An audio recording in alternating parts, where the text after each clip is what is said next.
ลาดลาวเนาะตลาดอาหารบ้านๆอันนี้เป็นเนี่ย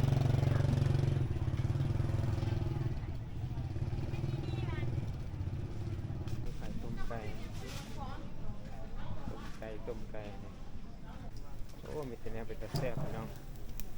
อาหารเชียงขวางแบบปอลาวแล้วกินบ้านสบายดีสวัสดีพ่อแม่พี่น้องเบิร์ดทุกคนเนาะมื้อนี้ปอนเพชรมาที่แข่งเชียงขวางเนาะพี่น้องเดี๋ยวพาพ่อแม่พี่น้องไปรอบเบิ่งที่ตลาดอาหารบ้านๆเนาะพี่น้องอยู่ที่เชียงขวางเนาะว่าจะมีอีหยังเนี่ยเนาะที่ว่าน่าสนใจเนาะพี่น้องเป็นอาหารบ้านๆเนาะเดี๋ยวเราไปรอบเพิ่มกันเลยเนาะพี่น้องเนาะตอนนี้ปอนเพชรอยู่ที่ตลาดเซ็นเตอร์เชียงขวางเนาะพี่น้องเนาะประมาณนี้ตลาดเซ็นเตอร์เชียงขวางเดี๋ยวไปเบิ่งกันเนาะมีอาหารอย่างไรนะพี่น้องนี่เนาะพี่น้องตอนนี้ปอนเพชรอยู่ที่ตลาดเซ็นเตอร์เชียงขวางก็จะขายหมักแตงพี่น้องเป็นหมักนัดเนาะช่วงนี้หมักมี่พี่น้องฤดูกาลหมักไม้ตามฤดูกาลเนาะตลาดอาหารบ้านๆพี่น้อง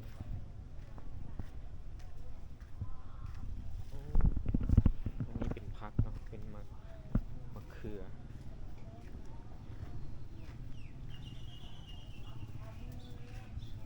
ผักขายเป็นหมื่นพี่น้องอันนี้เป็นพวกดอกไม้ขายผักเนาะ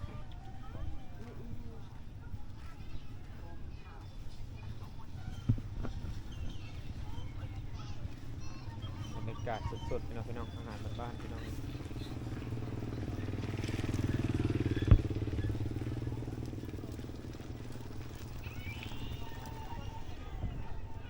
ตลาดเชียงขวาง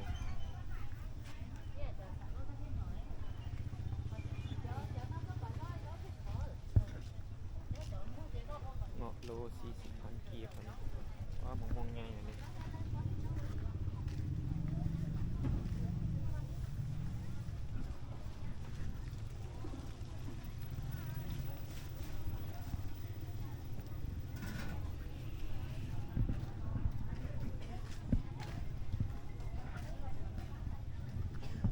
อาหารบ้านๆเนาะพี่น้องหลายแฮงครับอันนี้มือแปะเชียงขวาง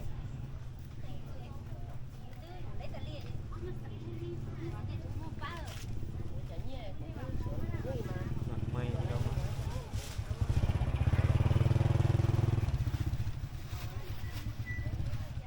ตลาดลาวเนาะตลาดอาหารบ้านๆอันนี้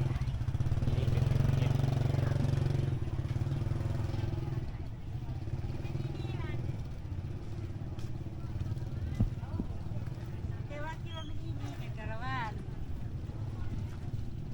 อาหารบ้านๆ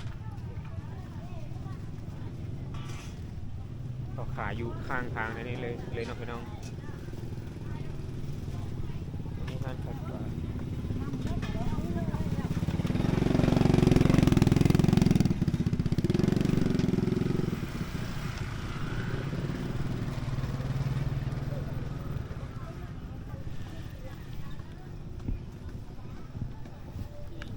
เดี๋ยวเลาะมั้งพี่น้อง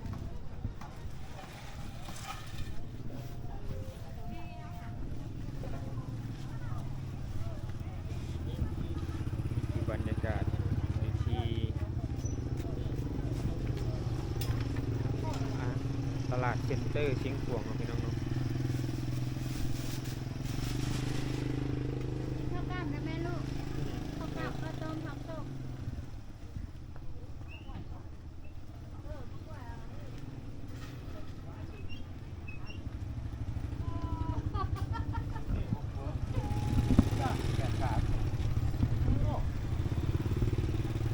บรรยากาศตลาดอาหารบ้านๆเนาะเขาจะขายตามข้างทางในตอนเช้าเนาะพี่น้องนี่เนาะบรรยากาศที่ตลาดเซ็นเตอร์เชียงขวางเนาะพี่น้อง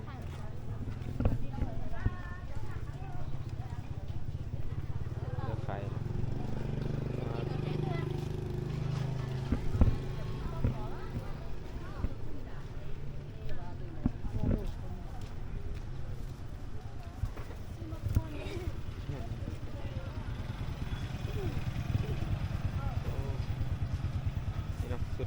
ตลาดเดี๋ยวเขาสิไปรอเบิ้งข้างในเนาะพี่น้อง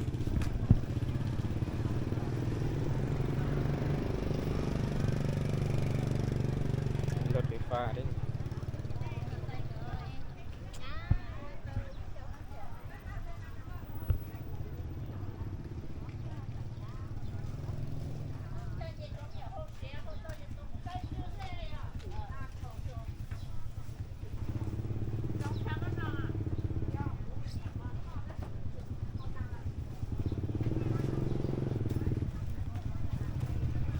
เดี๋ยวไปรอข้างในเนาะพี่น้องเบิ้งข้างในตลาด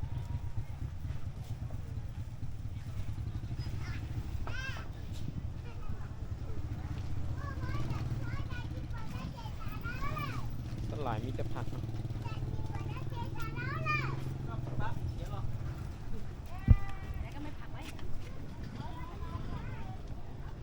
อันนี้ก็เป็นโซนขายเสื้อผ้าเนาะพี่น้อง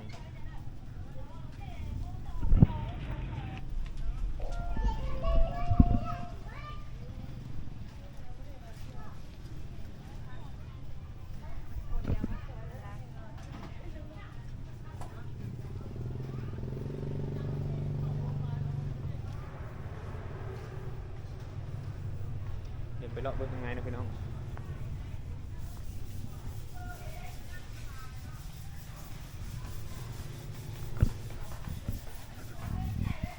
ข้างในก็จะเป็นโซนขายเครื่อง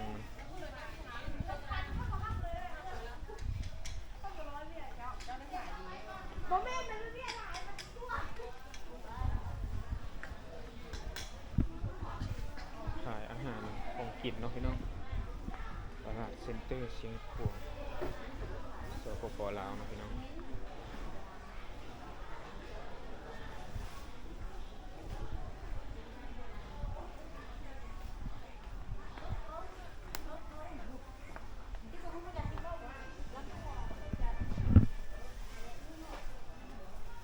เป็นโซนของเครื่องแห้งขายสมุนไพรเนาะพี่น้องเครื่องปรุงหลายแนวอยู่มีพ่วงอยู่ด้วยพี่น้องมีต้นน้ำน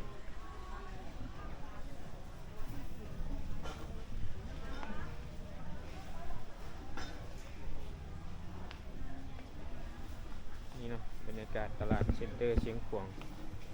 สปป.ลาวเนาะพี่น้อง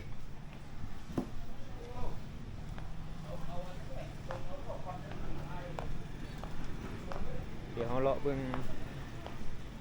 ทางนอกเนาะพี่น้องเมื่อกี้นี่ก็เลาะโซนทางในตลาดนะพี่น้องก็จะเป็นของแห้งเนาะอันนี้ก็จะเป็นโซนขายปลานะตอนนี้สดนะมีขายต้มไก่เนี่ย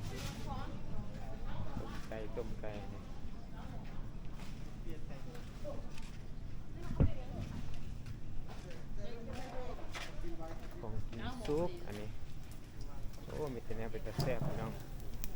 อาหารเชียงขวงแบบปอลาวเรากินกันบ้านกระแซ่บเนาะ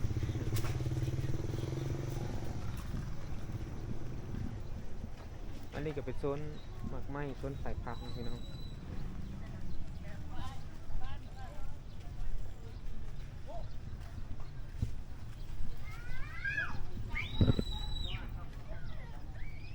อาหารบ้านๆนะพี่น้องหลายแนวเนาะตลาดเซ็นเตอร์เชียงขวงนะพี่น้องแต่ว่าโซนนี้ก็จะเป็นโซนขายผักนะพี่น้อง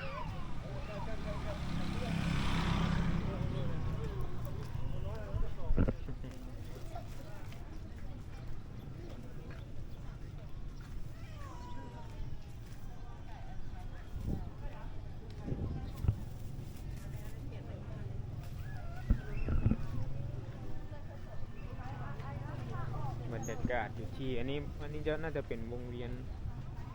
เชียงขวงเนาะพี่น้องเนาะนี่อากาศกับตรงนี้บ่หนาวปานใดเนาะพี่น้องเนาะ ณหภูมิกับประมาณ28องศาครับ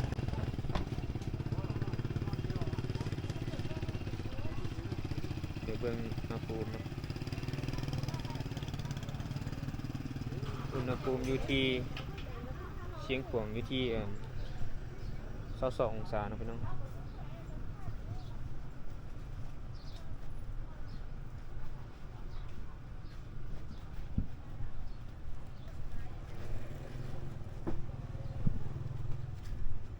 เชียงขวางสปป.ลาว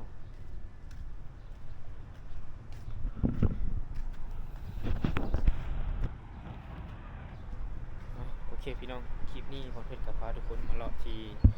ตลาดเซ็นเตอร์เชียงขวางพี่น้องกับพาเบิ่งบรรยากาศเบิ่งอาหารบ้านๆเนาะพี่น้องเนาะบรรยากาศการซื้อขายมาในตลาดเนาะอยู่ในตลาดในยามเช้าเนาะพี่น้องเนาะคลิปนี้ก็จบไปเพียงจะมีเด้ออย่าลืมกดไลค์กด Subscribe เป็นกำลังใจให้ช่องเพชรในเด้อทุกคนเจอกันใหม่เพียงบ๊ายบายทุกคน